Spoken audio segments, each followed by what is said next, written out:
9th class biology का आपका next topic है रेस्पिरेशन। इससे पहले आपने पढ़ा है फोटोसिंथेसिस का कंप्लीट मैकेनिज्म। और फोटोसिंथेसिस क्या था?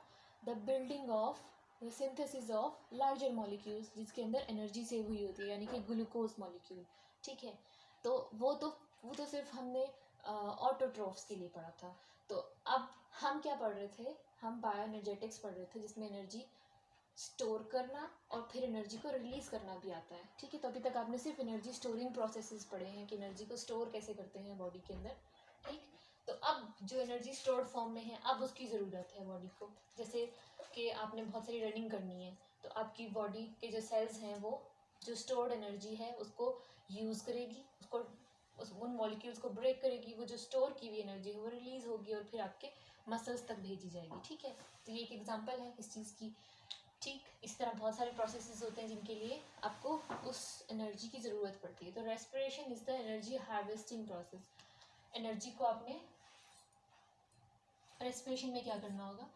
आपने कोई केमिकल की फॉर्म में केमिकल बॉन्ड को ब्रेक करके, जैसे कि ग्लूकोज के अंदर बॉन्ड्स हैं, एटीपी के अंदर बॉन्ड्स हैं, केमिकल बॉन्ड को ब्रेक करके क्या रिलीज़ कराना है?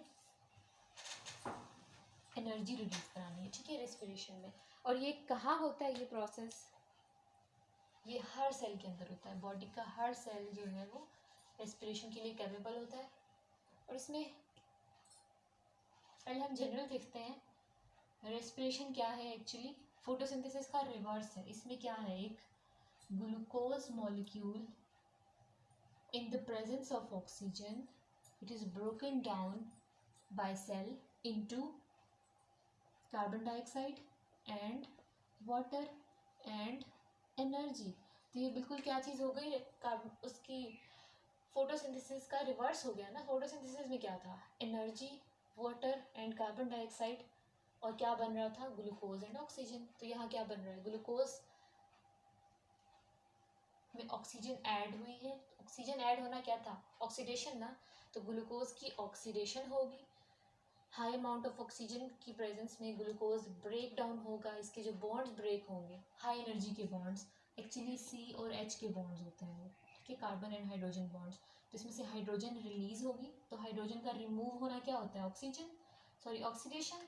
और ऑक्सीजन का ऐड होना क्या होता है? ये भी ऑक्सीडेशन होता है। तो it is actually the oxidation of glucose molecule by oxygen. ठीक है, और इससे क्या होगा? a high amount of energy is released, water and carbon dioxide are produced। ठीक है, और आपने याद रखना है जब ग्लूकोज के सारे मॉलिक्यूल एक ग्लूकोज के अंदर कितने कार्बन एटम्स होते हैं? C6H12O6 is the formula for glucose. तो एक ग्लूकोज मॉलिक्यूल के अंदर 6 कार्बन एटम्स है ना। तो आपने याद रखना है जब ग्लूकोज के 6 carbon atoms in the form of carbon dioxide, यानी वो कम्प्लीटली ऑक्सीजन के साथ अटैच हो जाएंगे, उनमें कोई भी हाइड्रोजन बाकी नहीं रहेगा, और 6 कार्बन एटम्स इस तरह ऑक्सीडाइज हो जाएं, तो this is the complete oxidation of glucose. ठीक है, तो रेस्पिरेशन क्या है? ऑक्सीडेटिव ब्रेकेज या oxidative break down of glucose molecule to release energy, carbon dioxide and water. ठीक है, इसको हम सेलुलर रेस्पिरेशन भी कहते हैं क्योंकि ये सेल्स में होती है। ठीक है, अब रेस्पिरेशन को हमने जनरल देख लिया। रेस्पिरेशन की 2 टाइप्स हैं, और ये किस बेसिस पे है? Depending upon the availability of oxygen. कुछ जगहों पे ऑक्सीजन बहुत ज़्यादा अवेलेबल है, फ्री अमाउंट में अवेलेबल है, तो उन कंडीशंस में तो रेस्पिरेशन जो होगी वो बिल्कुल इसी तरह से होगी, और कंप्लीट ऑक्सीडेशन होगी, यानी एक ग्लूकोज के 6 कार्बन जो हैं वो कम्प्लीटली कार्बन डाइऑक्साइड में कन्वर्ट होंगे। सारे कार्बन कम्प्लीटली 100% ऑक्सीडाइज हो जाएंगे। ठीक है, तो ये कहाँ होगा? फ्री अमाउंट ऑफ ऑक्सीजन में। तो क्या होता है इसको हम कहते हैं aerobic respiration.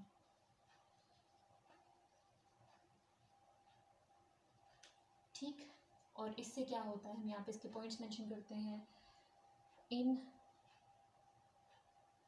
Access of oxygen, जहाँ पे free amount of oxygen gas present है, अवेलेबल है बॉडी सेल्स को, तो वहाँ पे क्या होगा? जस्ट यही वाली रेस्पिरेशन होगी। इसको हम एरोबिक कहते हैं। Aerobic word stands for in presence of oxygen. ठीक है, कहाँ होती है? ऑलमोस्ट ऑल ऑर्गेनिजम्स में होती है, ठीक है। और क्या फ़ायदा है इसका? इसमें the glucose is completely oxidized into carbon dioxide, ये कंप्लीट ऑक्सीडेशन है। और क्या होता है, वेरी हाई अमाउंट ऑफ या maximum amount of energy is release from the glucose molecule, maximum energy हमें मिल जाती है, ठीक है। और क्या होता है इसमें, ठीक है, ये भी एक 2 स्टेप प्रोसेस है, ठीक। यहाँ पे हम जनरलाइज कर लेते हैं कि रेस्पिरेशन जो है वो असल में एक 2 स्टेप प्रोसेस है। सबसे पहले जो है वो ग्लूकोज 2 स्टेप्स में ब्रेक होता है। ग्लूकोज एक 6 कार्बन कंपाउंड है ना, तो ग्लूकोज ऑक्सीजन से रिएक्ट करके हाफ मॉलिक्यूल में डिवाइड हो जाएगा, मतलब एक 3 कार्बन कंपाउंड में। तो 2 इस तरह से 3 कार्बन के कंपाउंड्स बनेंगे, ठीक है। और उन्हें हम कहते हैं पायरुविक एसिड। जब ग्लूकोज मॉलिक्यूल ऑक्सीडाइज होता है और ब्रेक डाउन हो जाती है इसकी into 3 carbon compound, that 3 carbon compound जो ऑक्सीडाइज फॉर्म में, उसे हम कहते हैं पायरुविक एसिड। याद रखना आपने, 2 पायरुविक एसिड के मॉलिक्यूल निकलेंगे एक ग्लूकोज से। उसके बाद ये दोनों पायरुविक एसिड के मॉलिक्यूल्स दोबारा से मज़ीद ऑक्सीडाइज होंगे, और किस तरह होंगे ये डिपेंड करता है कि उनको free amount of oxygen available है तो वो एरोबिक रेस्पिरेशन करेंगे, अदरवाइज वो क्या करेंगे, एनएरोबिक रेस्पिरेशन, ठीक है। एरोबिक रेस्पिरेशन क्या है, मैंने अभी आपको बताया है, जब free amount of oxygen present है तो पायरुविक एसिड मॉलिक्यूल मज़ीद ऑक्सीडाइज होगा और कम्प्लीटली ऑक्सीडाइज होके कार्बन डाइऑक्साइड जनरेट करेगा, ठीक है। ये जो इक्वेशन है ये किसके लिए लिखेंगे हम, एरोबिक रेस्पिरेशन के लिए लिखेंगे, ठीक है। और इसमें क्या है, maximum amount of energy release हो जाती है ग्लूकोज मॉलिक्यूल से, ठीक।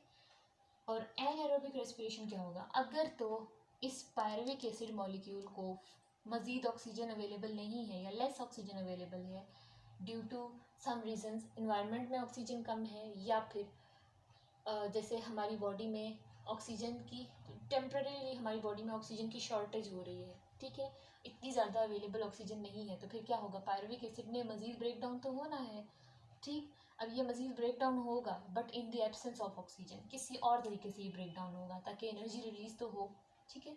तो anaerobic respiration is the break down of या oxidation of pyruvic acid in absence of oxygen या इन शॉर्टेज ऑफ ऑक्सीजन, ठीक है। और क्या है, it is incomplete oxidation. Incomplete oxidation मतलब कुछ बॉन्ड्स ऑक्सीडाइज होंगे, कुछ बॉन्ड्स ब्रेक होंगे, उनकी एनर्जी रिलीज हो जाएगी, लेकिन अभी भी कार्बन के कुछ एटम्स ऐसे रह जाएंगे जो जिनमें अभी ऑक्सीडाइज होना बाकी था, जो अभी मज़ीद ऑक्सीडाइज हो सकते थे अगर ऑक्सीजन अवेलेबल होती, ठीक है। जब ये इनकम्प्लीट ऑक्सीडेशन है तो इसके रिजल्ट में कार्बन डाइऑक्साइड नहीं बनती। यहाँ पे क्या होता है, एरोबिक रेस्पिरेशन में carbon dioxide is the final result, लेकिन एनारोबिक रेस्पिरेशन में क्या होता है, the glucose molecule at the end produces some other products जिनको हम कहते हैं जो फुली ऑक्सीडाइज फॉर्म नहीं है, ठीक है। या तो एल्कोहल बनेगी, एल्कोहल मॉलिक्यूल जनरेट होगा, ठीक, या फिर लैक्टिक एसिड मॉलिक्यूल जनरेट होगा, ठीक है। अब ये कैसे, कब पता चलेगा कब अल्कोहल जनरेट होनी है और कब लैक्टिक एसिड मॉलिक्यूल जनरेट होना है, ये डिपेंड करता है कि किस ऑर्गेनिज्म में ये फंक्शन हो रहा है, ठीक है, ठीक। अब हम इसको लास्ट पॉइंट भी इसका लिख लेते हैं, एनर्जी। जो मैक्सिमम अमाउंट ऑफ एनर्जी निकल सकती थी एक ग्लूकोज मॉलिक्यूल को ब्रेक करके, वो अभी भी इन बॉन्ड्स के अंदर स्टोर रह गई है, तो less amount of energy is released, ठीक है। ये इतना एफिशिएंट प्रोसेस नहीं है anaerobic respiration. Aerobic respiration efficient है, इसमें maximum amount of energy release होती है। और बाय प्रोडक्ट्स भी क्या होते हैं, कार्बन डाइऑक्साइड, और कार्बन डाइऑक्साइड होता है, कार्बन डाइऑक्साइड को easily body through lungs exhale करा सकती है, ठीक है। लेकिन इसमें क्या होता है, कुछ बाय प्रोडक्ट्स ऐसे बनते हैं जो कि बॉडी से रिमूव इजीली नहीं हो सकते, अल्कोहल और लैक्टिक एसिड। ठीक है, हम देखते हैं इसको, अल्कोहल और लैक्टिक एसिड। हम एनएरोबिक रेस्पिरेशन को फर्मेंटेशन भी कहते हैं। तो अब हम फर्मेंटेशन को थोड़ा सा और डिटेल में देखते हैं।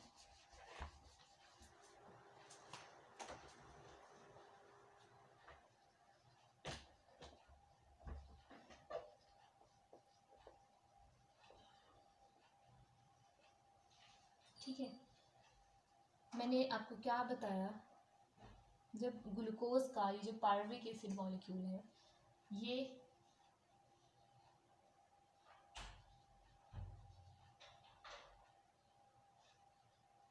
कन्वर्ट होगा, पार्शियली ऑक्सीडाइज होगा, यानी हाफ ऑक्सीडाइज होगा, कंप्लीट ऑक्सीडेशन इसकी नहीं हो सकेगी क्योंकि ऑक्सीजन इतनी प्रेजेंट नहीं है। तो pyruvic acid, when pyruvic acid molecule is converted into alcohol, कौन सी वाली, इथाइल अल्कोहल, आपने याद रखना है। इसका फॉर्मूला भी आप याद रखेंगे, it contains 2 carbon atom, 5 hydrogen atom and an OH group. ये आपने याद रखना है। ऐसे भी लिख सकते हो C2H6O लिख सकते हो, लेकिन ये इसका स्ट्रक्चर डिटरमिन हो रहा है इससे कि ये अल्कोहल है, अल्कोहल में OH ग्रुप लगा होता है। ठीक है, तो C2H5OH, it is the formula for ethyl alcohol. When pyruvic acid is converted into ethyl alcohol by partial oxidation in the absence of oxygen, this type of respiration is called anaerobic respiration। ठीक है, लेकिन कौन सी वाली, alcoholic fermentation, हम इसको कहते हैं alcoholic fermentation. Fermentation तो ये थी, यानी एनारोबिक रेस्पिरेशन तो ये थी, लेकिन एंड रिजल्ट इज अल्कोहल, तो हम कहेंगे अल्कोहलिक फर्मेंटेशन। एक टाइप ये हो गई। ठीक है, और if pyruvic acid molecule is partially oxidized into lactic acid molecule, यानी पायरुविक एसिड की फिर उसी तरह 50% या कुछ पार्ट्स में इसकी ऑक्सीडेशन होगी क्योंकि ऑक्सीजन की शॉर्टेज है, और एंड रिजल्ट हो लैक्टिक एसिड। तो लैक्टिक एसिड क्या है, एसिडिक मॉलिक्यूल है, एक ऑर्गेनिक एसिड है, और इसका फॉर्मूला क्या है, C2H6 नहीं है,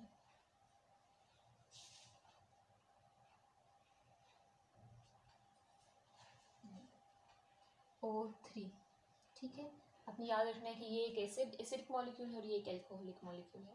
पायरुविक एसिड जब लैक्टिक एसिड प्रोड्यूस करेगा और क्या होगा, फ्यू अमाउंट ऑफ एनर्जी इसमें से भी रिलीज होगी, इससे भी होगी, लेकिन वो 100% एनर्जी नहीं होगी। ठीक है, तो इस तरह की फर्मेंटेशन को, जिसमें lactic acid is the end result, तो हम उसे कहेंगे लैक्टिक एसिड फर्मेंटेशन। ठीक है, अब हम और डिफरेंसेस देखते हैं इन दोनों में कि क्या है। ये किस में होती है, इन एनएरोबिक ऑर्गेनिजम्स में, जैसे कि कुछ बैक्टीरिया में, कुछ फंजाई में। ठीक है, एनारोबिक ऑर्गेनिजम्स कंप्लीटली जिंदा ही इस प्रोसेस पे होते हैं। ठीक है, अल्कोहलिक फर्मेंटेशन पे। ठीक, और ये कहाँ होती है, लैक्टिक एसिड फर्मेंटेशन कहाँ होती है, ह्यूमन के स्केलेटल मसल्स में होती है।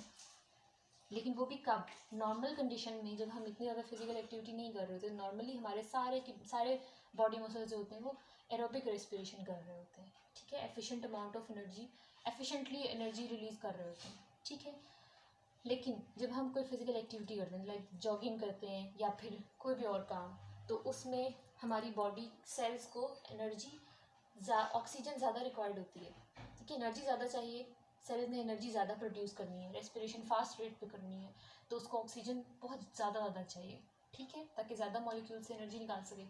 ठीक, तो उस टाइम पे हमें हमारे एनवायरनमेंट में तो ऑक्सीजन उतनी ही रहती है, लेकिन हमारा ब्रीदिंग रेट जो होता है वो हमारी एनर्जी की रिक्वायरमेंट जितना नहीं होता। ठीक है, अब हमें एनर्जी ज़्यादा चाहिए, अब हम ब्रीदिंग उतनी फास्ट कर नहीं सकते जितनी एनर्जी हमें चाहिए, जितना ऑक्सीजन हमें चाहिए।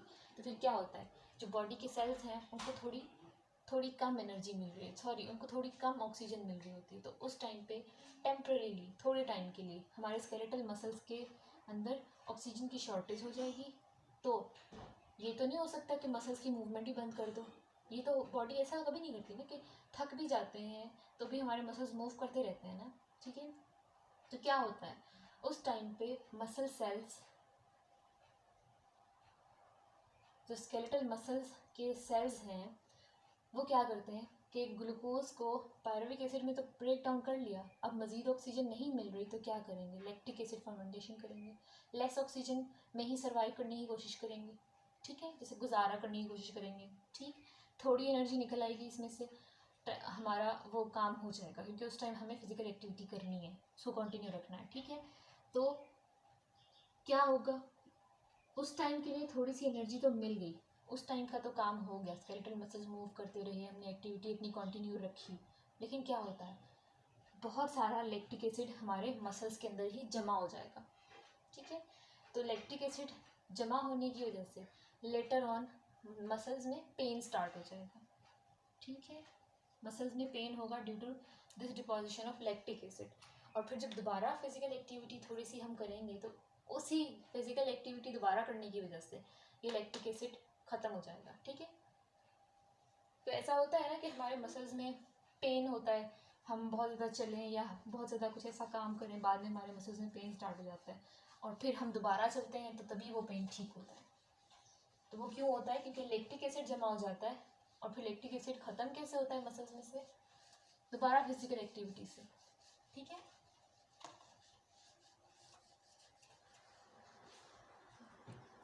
अब हम देखते हैं कि क्या इम्पोर्टेंस है एरोबिक रेस्पिरेशन की। तो इम्पोर्टेंस हमें पता है कि हम सब जितने भी जानदार हैं जो ऑक्सीजन पर डिपेंड करते हैं तो वो उनकी पूरी बॉडी एरोबिक रेस्पिरेशन के थ्रू ही फूड मॉलिक्यूल से एनर्जी रिलीज़ कराती है और हमारी पूरी बॉडी को एनर्जी मिलती है, ठीक है। विदाउट एनर्जी हम कुछ भी नहीं कर सकेंगे, ठीक है।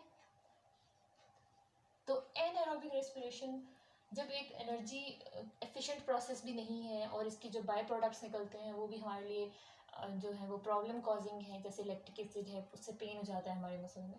तो एनएरोबिक रेस्पिरेशन का फिर फ़ायदा क्या, या फर्मेंटेशन का क्या फ़ायदा होना चाहिए फिर। तो इसके कुछ बेनिफिट्स हैं वो हम देखते हैं। सबसे पहले तो हम ये देखते हैं कि ये अज्यूम किया जाता है कि जब यूनिवर्स में या अर्थ पे, हमारे प्लेनेट पे कोई लिविंग ऑर्गेनिज्म नहीं था, प्लांट्स भी नहीं थे, जर्म्स भी नहीं थे, ह्यूमंस भी नहीं थे, ठीक है, कोई लिविंग ऑर्गेनिजम्स नहीं थे, when there was no life, तो क्या था अर्ली टाइम्स में जब लाइफ नहीं थी तो ऑक्सीजन गैस भी नहीं थी, ठीक है। तो जब ऑक्सीजन ही नहीं थी तो किसी का जिंदा रहना, एरोबिक रेस्पिरेशन करना पॉसिबल ही नहीं है। तो उस सूरत में तो एरोबिक ऑर्गेनिजम्स एग्जिस्ट कर ही नहीं सकते थे ना। तो अर्ली लाइफ कहाँ से स्टार्ट हुई, ये अज्यूम किया जाता है कि अर्ली लाइफ जो स्टार्ट हुई थी, जो फर्स्ट लिविंग ऑर्गेनिज्म आया था वो एन एरोबिक इन नेचर था, वो in the absence of oxygen survive कर सकता था, वो टोटली करता ही क्या था, फर्मेंटेशन करता था, ठीक है। तो early life started by an aerobes, तो वो ऑर्गेनिज्म जो परमानेंटली एनारोबिक रेस्पिरेशन करते हैं, जो कभी भी एरोबिक रेस्पिरेशन नहीं करते, उनको एनारोब्स कहते हैं, ठीक है।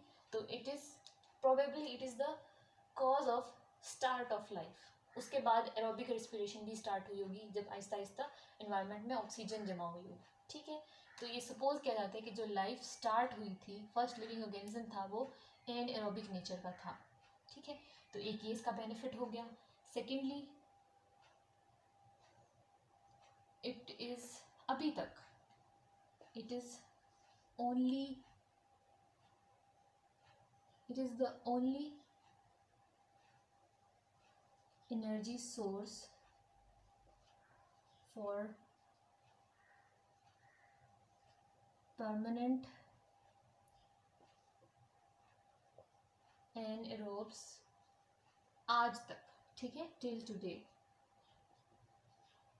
आज भी कुछ ऐसे ऑर्गेनिजम्स हैं माइक्रोस्कोपिक लेवल के जो एनारोब्स ही हैं आज भी, जैसे कि फंजाई, ठीक है, फंजाई में एनारोबिक रेस्पिरेशन होती है, तो उनको ऑक्सीजन की शॉर्टेज से या ऑक्सीजन की प्रेजेंस या एब्सेंस से फ़र्क नहीं पड़ता, वो किसी भी कंडीशन में जहाँ पे ऑक्सीजन नहीं भी है वो सर्वाइव करेंगे, ठीक है। तो ये it is only survival for the anaerobes. Anaerobes इसके बगैर, एनारोबिक रेस्पिरेशन के बगैर जिंदा नहीं रह सकेंगे, जितनी भी आप ऑक्सीजन प्रोवाइड करो उनके अंदर सिर्फ यही मैकेनिज्म चलता है, ठीक है। सेकंड हमने ये बेनिफिट देख लिया इसका। थर्ड हम देखते हैं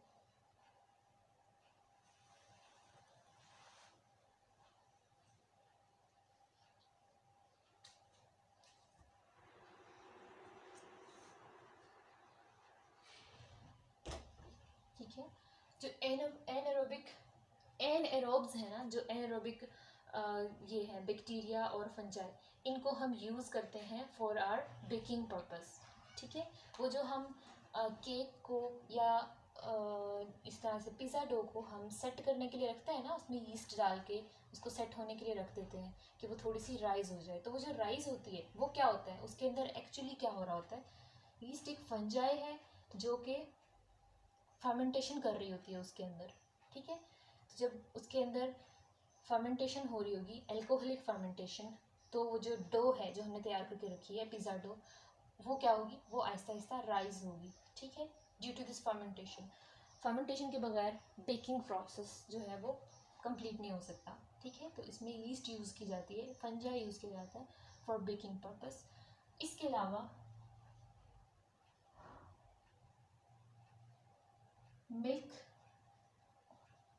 मिल्क में लैक्टिक एसिड होता है जो कि एक इम्पॉर्टेंट पार्ट है मिल्क का, और वो भी कहाँ से आता है, द बैक्टीरिया, एनारोबिक बैक्टीरिया जो प्रेजेंट है मिल्क के अंदर, ठीक है, वो मिल्क के अंदर लैक्टिक एसिड प्रोड्यूस करने के रिस्पॉन्सिबल होते हैं। और इसका फ़ायदा क्या है, अगर तो ये लेस अमाउंट में प्रोड्यूस हुआ है, लेस बैक्टीरिया है, लेस अमाउंट में लैक्टिक एसिड प्रोड्यूस होगा, तो वो मिल्क ही रहेगा और हमारे लिए हेल्दी होगा। उसके बाद क्या होगा, अगर बहुत ज़्यादा हमने मीन्स थोड़े से वार्म टेम्परेचर में उसको रखा है और बैक्टीरिया को अलाउ किया है कि वो उसमें बहुत ज़्यादा ग्रो कर सके, जब बैक्टीरिया ज़्यादा हो जाएंगे तो मिल्क के अंदर लैक्टिक एसिड भी बहुत ज़्यादा हो जाएगा, जब लैक्टिक एसिड बहुत ज़्यादा हो जाएगा तो milk will be transformed into yogurt, ठीक है, योगर्ट बन जाएगा उससे। तो ये भी एक इम्पॉर्टेंट पार्ट है हमारी लाइफ का, ठीक है। डिफरेंट फूड प्रोडक्ट्स में भी एनारोबिक रेस्पिरेशन या एनएरोबिक ऑर्गेनिजम्स हेल्प कर रहे हैं।